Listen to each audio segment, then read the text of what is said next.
اعوذ باللہ من الشیطان الرجیم بسم اللہ الرحمن الرحیم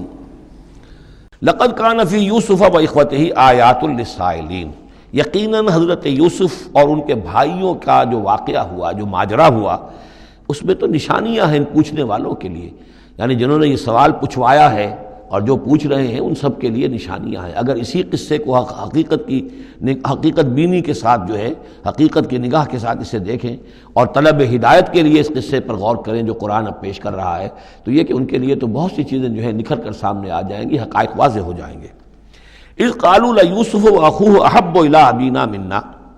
ونحن عصبہ، جبکہ انہوں نے کہا کہ یوسف اور اس کا بھائی بنیامین احب الی ابینا منا، یہ ہمارے والد کو زیادہ محبوب ہیں ہم سے زیادہ محبت ان دونوں سے، ونحن عصبہ، جبکہ ہم ایک بڑی جماعت ہیں، طاقتور، بڑے تھے، جوان تھے، دست تھے۔ اور ظاہر بات ہے قبائلی زندگی میں تو آپ کو معلوم ہے کہ بازو جو ہوتے ہیں، بیٹے جوان جو ہوں وہی تو اصل میں طاقت کی بنیاد ہوتے ہیں، جس کے جتنے بازو ہیں اتنا ہی وہ صاحب عزت ہے۔ تو ہم ہیں 10 جوان اور یہ 2 چھوٹے، محبت ان سے زیادہ ہو رہی ہے۔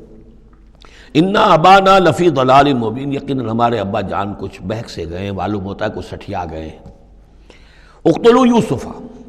قتل کر دو اس یوسف کو، اب اطرحوہ ارضا، یا اسے کہیں دور کسی ملک کے اندر پھینک دو، اسے جلا وطن کر دو، یخلو لکم وجہ ابیکم، تاکہ تمہارے والد کی جو توجہات ہیں، عنایات ہیں، تمہاری طرف ہو جائیں۔ اس کی طرف سے ہٹ کر جو ساری عنایات کا مرکز اور منبع بنا ہوا یوسف، تو یہ جب یہاں نہیں رہے گا، یہ کانٹا نکل جائے گا، تو پھر یہ ہے کہ وہ عنایات جو ہیں حضرت یعقوب کی وہ ہمارے حصے میں آئیں گی۔ وَتَكُونُوا مِن بَعْدِهِ قَوْمًا صَالِحِينَ، یہ کڑوا گھونٹ تو کر گزرو پھر بعد میں نیک بن جانا، یعنی دل میں ملامت بھی ہے، ضمیر کہہ رہا کیا کرنے لگے ہو، کیا سوچ رہے ہو، ایک اپنے بھائی کو قتل کرنا چاہتے ہو۔ لیکن یہ کہ پھر یہ کہ انسان جو ہے اپنے آپ کو جب کوئی نفس سے، جیسے کہ ہم سورہ مائدہ میں پڑھا ہے فَطَوَّعَتْ لَهُ نَفْسُهُ قَتْلَ أَخِيهِ، قابیل کے نفس نے اسے آمادہ کر ہی لیا اپنے بھائی کے قتل کرنے پر۔ تو اب ان لوگوں کا بھی جو ہے ضمیر ملامت جب کر رہا تھا تو ان کا ٹھیک ہے بھائی یہ تو کر گزرے ہیں اب، لیکن اس کے بعد نیک ہو جائیں گے، توبہ کر لیں گے، پھر کفارہ بھی ادا کر دیں گے، پھر جس طرح بھی ہوگا تلافی بھی کر دیں گے اپنے اس جرم کی۔ قال قائل منہم لا تقتلوا یوسف، کہا ان میں سے ایک کہنے والے نے نہیں قتل نہ کرو یوسف کو، یہ یہودا تھے جو سب سے بڑے بیٹے تھے، اور یہیں سے لفظ یہودی بنا ہے، سب سے بڑے بیٹے حضرت یعقوب کے یہودا، اور یہ شریف النفس تھے ان میں۔ انہوں نے کہا نہیں قتل مت کرو۔ وَأَلْقُوهُ فِي غَيَابَةِ الْجُبِّ، ہاں کسی جو باولیاں پچھلے زمانے میں ہوتی تھی، کنواں نہیں اصل میں کہنا چاہیے، باولیاں آپ کو پتہ نہیں، بہت سے لوگ جانتے نہیں ہوں گے، وہ ایک بہت گہرا سا جو ہے وہ کھودتے تھے تاکہ پانی تک پہنچ جائے، اور پھر جہاں پانی کی سطح ہوتی تھی اس کے آس پاس طاقچے بنے ہوتے تھے، تو ان طاقچوں میں سے غیابت الجب، ان میں سے کسی میں اس کو ڈال داؤ، تاکہ پھر کوئی رسی نیچے پھینکے گا اور کوئی قافلہ آئے گا، اس کا کوئی پانی لینے والا آئے گا، یہ اس رسی کو پکڑ کر اوپر چلا جائے گا، وہ قافلہ اپنے ساتھ لے جائے گا جہاں جا رہا ہوگا، تو ہماری جان چھوٹے گی، تو ہم قتل کے مجرم نہیں ہوں گے۔ وَأَلْقُوهُ فِي غِيَابَةِ الْجُبِّ يَلْتَقِطْهُ بَعْضُ السَّيَّارَةِ، لے جائے گا اس کو، کوئی اٹھا لے جائے گا، کوئی قافلہ۔ ان کنتم فاعلین، اگر تم کرنے ہی والے ہو، یعنی اگر تم تل گئے ہو۔ اب ظاہر بات ہے کہ باقی 9 بھائی اگر تلے ہوئے تھے تو بڑے بھائی کی کچھ بس نہیں گئی، اس نے کہا اچھا کم سے کم یہ کرو، قتل تو نہ کرو، اس کو کسی کنویں کی، کسی باولی کے طاقچے کے اندر رکھاؤ۔ قالوا یا ابانا ما لک لا تمنا علی یوسف وانا لہ لناصحون، اب انہوں نے کہا کہ ابا جان کیا وجہ ہے کہ آپ ہم پر بھروسہ نہیں کرتے یوسف کے معاملے میں، کبھی ہم پر اعتماد نہیں کرتے، ہمارے پاس اکیلا نہیں چھوڑتے، اسے کیا مسئلہ ہے؟ وَإِنَّا لَهُ لَنَاصِحُونَ، ہم تو اس کے بڑے خیر خواہ ہیں۔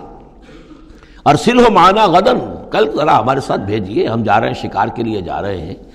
تو غدن بھیج دیجیے۔ یرتع یلعب، وہ بھی چرے چگے گا، کھائے پیے گا، درختوں کے اوپر چڑھے گا، کھیلے گا، کودے گا، اور کوئی پھل ول کھائے گا، یرتع جیسے چرنا چگنا، وَيَلْعَبْ، اور کھیلے گا، وَإِنَّا لَهُ لَحَافِظُونَ، ہم اس کی حفاظت کرنے والے ہیں۔ قال انی لیحزننی، حضرت یعقوب نے فرمایا مجھے اس کا بڑا اندیشہ ہے، تشویش ہے، ان تذهبوا به، کہ تم اسے لے جاؤ، واخاف ان یاکلہ الذئب، اور مجھے اندیشہ یہ ہے کہ کہیں اس سے بھیڑیا نہ کھا جائے، وانتم عنہ غافلون، اور تم اس سے غافل ہو، کہیں تم تو اپنے دندوں میں لگ جاؤ، منہمک ہو جاؤ، وہ کہیں اکیلا رہ جائے، کوئی بھیڑیا آ کر اسے کھا جائے۔ قالوا لئن نکلہ الذئب ونحن عصبہ انا اذا لخاسرون، ابا جان کیا بات کر رہے ہیں، اگر انہیں اسے بھیڑیا کھا جائے جبکہ ہم ایک جوان گروہ ہیں، ہم 10 آدمی ہیں، ہماری پوری ٹیم ہے، جماعت ہے، تو پھر تو ہم تو بڑے نکمے لوگ ہوئے، بڑے خسارے والے لوگ ہوئے۔ فلما ذهبوا به واجمعوا، اور جب پھر وہ اس کو لے گئے اور پھر اب وہ متفق ہو گئے۔ اجمعوا کے بعد علا کا صلہ جو ہے یہاں پر محذوف ہے، علا ان یجعلوه فی غیابۃ الجب، انہوں نے اپنی یہ بات اب پوری جمع کر لی، اپنا پوری رائے ایک کر کے، ایک آ کر کے، اور وہ یہ کہ اب اسے غیابۃ الجب کے اندر رکھنے چلے۔ وَأَوْحَيْنَا إِلَيْهِ، ہم نے اس وقت وحی کی یوسف کو، لَتُنَبِّئَنَّهُمْ، اب اس کو ہم الہام کہیں گے، ابھی ظاہر بات ہے کہ وہ نبوت کی عمر نہیں ہے۔ وَأَوْحَيْنَا إِلَيْهِ لَتُنَبِّئَنَّهُمْ بِأَمْرِهِمْ هَٰذَا، تم یہ بات ان کو جتلاؤ گے، ایک دن آئے گا کہ تم جتلا دو گے اپنے بھائیوں کے تم نے میرے ساتھ کیا تھا۔ اب اس میں جو بلاغت ہے اس کی کیا معنی ہے؟ تم ہلاک نہیں ہوگے، تمہارا بال بیکا نہیں ہوگا، تمہاری ہم حفاظت کریں گے، ایک وقت آئے گا کہ یہ تمہارے پاس آئیں گے اور پھر تم انہیں جتلاؤ گے۔ تو گویا کہ پوری داستان جو ہے ایک ان کی حوصلہ افزائی کے لیے وہ سارا ایک لفظ کے اندر ہے، لَتُنَبِّئَنَّهُمْ بِأَمْرِهِمْ هَٰذَا وَهُمْ لَا يَشْعُرُونَ، اور اس وقت انہیں اندازہ بھی نہیں ہوگا کہ کون ان سے بات کر رہا ہے۔ وَجَاءُوا أَبَاهُمْ عِشَاءً يَبْكُونَ،